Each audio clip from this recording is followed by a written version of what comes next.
Sa punto pong ito, mabilis nating silipin ang iba pang mga balita. Patay ang isang rider sa Malolos, Bulacan matapos mabakok ang ulo. Sa kuha na yan ng CCTV, kitang sumemplang ang motor nang dumaan sa hump. You know? Dead on the spot ang rider na walang suot na helmet at nakainom pa raw ayon sa barangay.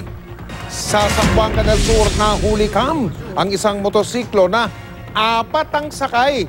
Kabilang po sa mga angkas na yan ang isang sanggol at tingnan nyo naman, kapansin-pansin na wala silang suot na mga helmet. At kahit delikado, nakipagsabayan pa sila sa malalaking sasakyan sa kalsada. Sa Lipa, Batangas, nahuli kamang salpukan ng isang truck at tricycle. Maulan nang mangyari ang aksidente na yan. Kinain ng truckan niya ng kasalubong na tricycle. Patay ang tricycle driver hanggang nasugatan naman ang dalawa niyang anak. Agad namang sumuko sa pulisya ang driver ng truck.